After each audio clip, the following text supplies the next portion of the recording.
Hi friends, అందరు ఎలా ఉన్నారు? బాగున్నారు. నేనైతే ఈరోజు చికెన్ పచ్చడి చేస్తున్నా. అందులో ఏమేమి వేసాను, ఎలా చేశానో చెప్తాను. పావు కిలో బోన్లెస్ చికెన్ తీసుకొచ్చి పసుపు ఉప్పు కలిపి పెట్టిన కొద్దిసేపు. తర్వాత గ్యాస్ మీద ప్యాన్ పెట్టుకొని కొన్ని ధనియాలు, కొన్ని మసాలా, కొన్ని ధనియాలు ఎక్కువ వేసిన, కాకపోతే ధనియాలు ఎక్కువైనాయి. ఎక్కువ వేయకండి మీరు. 5 ఇలాచీలు వేసిన, కొంచెం చెక్క వేసుకున్న. తర్వాత 5 లవంగాలు వేసుకున్న. వేగిన తర్వాత కొన్ని ఆవాలు వేసిన, జీలకర్ర మెంతులు కూడా కొన్ని వేయాలి. కాకపోతే నా దగ్గర జీలకర్ర మెంతుల పొడి ఉందని డైరెక్ట్ నేను అందులో నూనె వేడి చేసినప్పుడు అందులో పట్టుకొచ్చిన. తర్వాత కొంచెం వేగిన తర్వాత దించేసుకొని చల్లారిన తర్వాత మిక్సర్ పట్టుకోవాలి. మిక్సీ పట్టుకున్న మసాలా కోసం అయితే ధనియాలు ఎక్కువ వేసినందువల్ల కొంచెం ధనియాల ఫ్లేవర్ ఎక్కువ అయిపోయింది. కాబట్టి ధనియాలను తక్కువ వేసుకోండి. పసుపు ఉప్పు కలిపి పెట్టుకున్నా కదా, ఇది ఇందులో నీళ్ళు అనేటివి వెళ్తాయి కదా, దాన్ని గ్యాస్ మీద ప్యాన్ పెట్టుకొని నీళ్ళు లేకుండా నీళ్ళన్నీ వేయదాకా దాన్ని వేయించుకోవాలి. మొత్తం చూడండి, నీళ్ళన్నీ వేయినాయి. నేను వేయించిన ఆ నీళ్ళన్నీ వేయించిన తర్వాత తీసి పక్కగా పెట్టుకున్న తర్వాత అదే ప్యాన్లో, లేదంటే వేరే ప్యాన్లో కూడా నూనె వేసుకోవచ్చు. నేనైతే అదే ప్యాన్లో నూనె వేసుకున్నా. వాటికి చికెన్కి ఫ్రై ఎంత నూనె పడుతుందో అంత నూనె వేసుకొని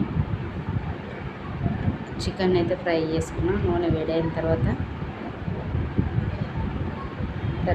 ఈ ధనియాలు మిక్సర్ పట్టుకున్న. చల్లగా అయిన తర్వాత చికెన్ ఫ్రై అయిన తర్వాత అందులో గ్యాస్ మీద నూనె పెట్టుకొని, ఇదే ఫ్రై అయిన నూనెలో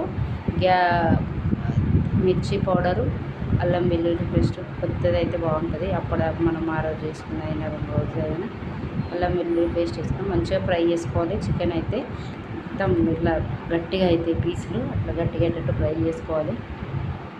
తర్వాత తీయాలి ఇట్లా బ్రౌన్ కలర్ వచ్చేంత వరకు. తర్వాత అదే నూనెలో నేను అల్లం వెల్లుల్లి పేస్ట్ వేసి దాన్ని గోలిన తర్వాత మిర్చి పౌడర్ వేసిన, ఉప్పు వేసుకున్న. అల్లం వెల్లుల్లి పేస్ట్ మంచిగా వేగేదాకా వేయించుకున్నా, ఎందుకంటే నూనె వేడిగా ఉంది కాబట్టి తొందరనే వేగిపోయింది. తర్వాత మిర్చి పౌడర్ వేసుకుని, అది అల్లం వెల్లుల్లి పేస్ట్ వేగిన తర్వాత మిర్చి పౌడర్ వేసుకున్నా.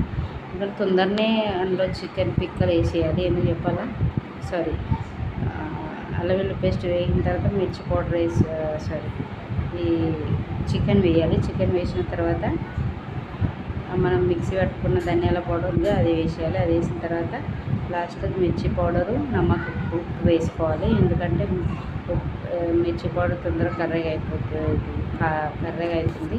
అందుకే అదైతే పౌడర్ ఎర్రగా లేకుండే, అందుకే చికెన్ కూడా కొంచెం నల్లగా అనిపించింది, కలర్ వేరే ఉండే. తర్వాత పూర్తిగా చల్లారిన తర్వాత 2 నిమ్మకాయలు ఉండే చికెన్ మొత్తం చల్లారిన తర్వాత నిమ్మరసం వేసుకున్న. అంతే, సూపర్ టేస్టీ ఉండే, మస్తు ఉండే.